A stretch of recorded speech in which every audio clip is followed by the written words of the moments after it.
Here goes the mythology. Throughout history, festivals have been integral to human civilization, serving as a platform for communities to commemorate the values, beliefs, and heritage.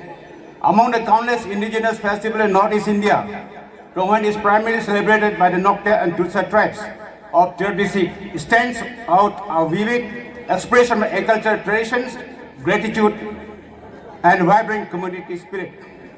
Rohan is celebrated following the millet harvest, often referred to as the Millet Festival, and is most revered and widely observed festival of Nokta and Tutsa tribes.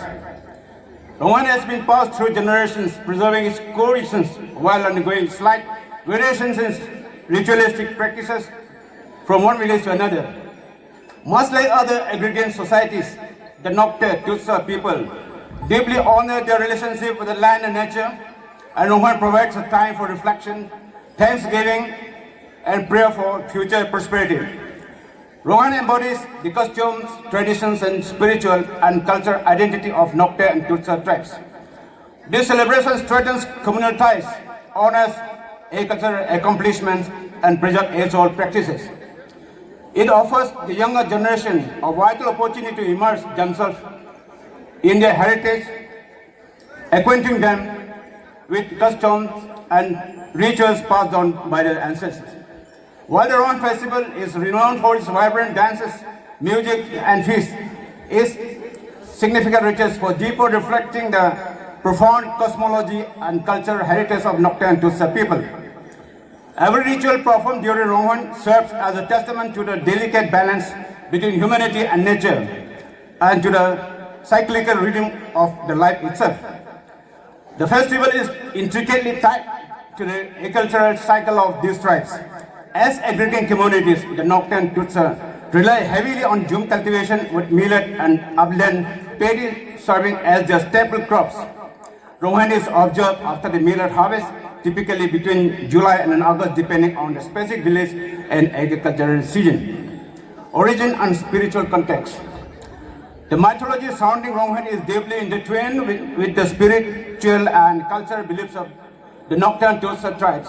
The name Rohan is derived from Rom, meaning ritual, and Rang, the supreme deity of universal creator. Rang is revered as an omnipotent, omnipresent, and omniscient being who maintains the balance of the universe and ensures the prosperity of all its inhabitants. The festival is held in homage to Rang, seeking divine blessings for future harvests and ensuring the well-being of the community. According to the mythology of Nokta and Tutsa, the origins of Rohan are rooted in ancient practices and legends. It is believed that the ancestors guided by Rang were the first to discover the art of millet cultivation. Early practitioners of jhum cultivation, slash and burn farming expressed their gratitude to Rang for abundant harvest and instituted Rohan as a sacred celebration to honor this divine gift. The festival thus marked the end of one agricultural cycle and the commencement of another, reinforcing the people's connection to both the land and the deities. Rohan unfolds over 3 days. It's filled with distinct rituals and activities that embody the cultural values and spiritual beliefs of the Nokta and Tutsa tribes. The first day is called Phomlamja, the day of preparation.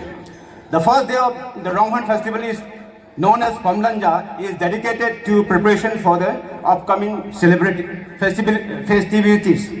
The day is characterized by bustling activities as the villagers come together to organize the celebration.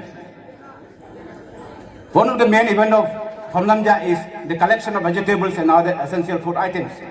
Villagers also participate in ritual sacrifice of buffaloes and pigs as symbolic offerings to Rang. The meat from these sacrifices is distributed among households based on the contributions to the festival, ensuring that all family partake in celebrations. This tradition fosters a sense of collective responsibility and shared joy. As the day progresses, men and women collaborate to brew large quantity of rice beer. Women, a traditional beverage integral to the festival. Firewood is gathered in preparation for cooking a ritual, with the entire village buzzing with activity, reflecting the communal spirit and excitement for the festival. The second day is called Kunyongja, the day of feasting and ritual. Kunyongja, the second day of Rongwan, represents the heart of the festival and is filled with feasting, ritual and cultural performances. This day marks the peak of the celebrations and features several key events. The day begins with family feast where villagers share a variety of traditional dishes and rice beer celebrating the harvest and expressing gratitude for the blessings. In the afternoon, the village council members gather at the chief's house to perform a sacrificial ritual, a pig is sacrificed, and its blood is collected in a bamboo tube.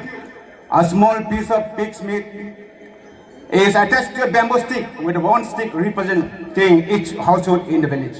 This ritual is essential for appeasing Rang and seeking blessing for the upcoming year. In the evening, two designated priests would proceed to Pantong, a secret site located on the outskirts of the village to perform the charm ceremony. A bamboo structure called charm is erected and the skull of the sacrificed pig is tied to it. Offerings of jimin and biban, rice powder, are made to Rang. The charm ceremony also includes a divination ritual where bamboo tubes are dropped from a height to predict the prospects of agriculture, hunting and community overall well-being. The position of the tubes open landing is interpreted as a good or a bad omen. Following the ceremony, priest and his team visit each house for purification ritual, placing a small bunch of millet at the entrance of every house and smearing it with pig's blood while invoking the goddess of millet. This ritual symbolizes the hope for continued prosperity and abundant harvest in the coming year. At night falls, the village youths dressed in vibrant traditional attire gather in the Pandong, the ceremony house that holds a large log drum. Folk singers adorned in ceremonial garments join the celebration, performing songs that recount the village history, origins, and notable events. Accompanied by traditional drum, this melodious song creates a lively and festive atmosphere. The third day is called Thanlangja, the day of completion.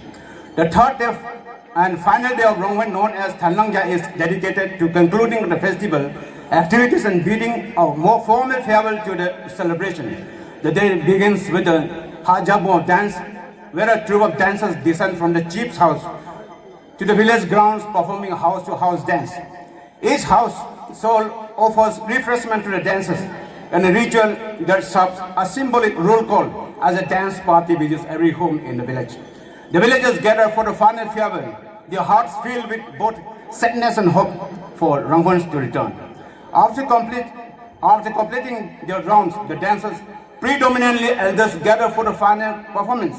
Senior folk singers chanting in the Khapa dialect deliver heartfelt farewell songs imbued with promise of farewell's return, symbolizing both closure and the anticipation of renewal. This poignant moment, the Rongwan festival concludes, leaving the village with a bittersweet blend of joy and melancholy. As the community bids farewell, I look forward to the next celebration. Thank you. Happy Rongwan.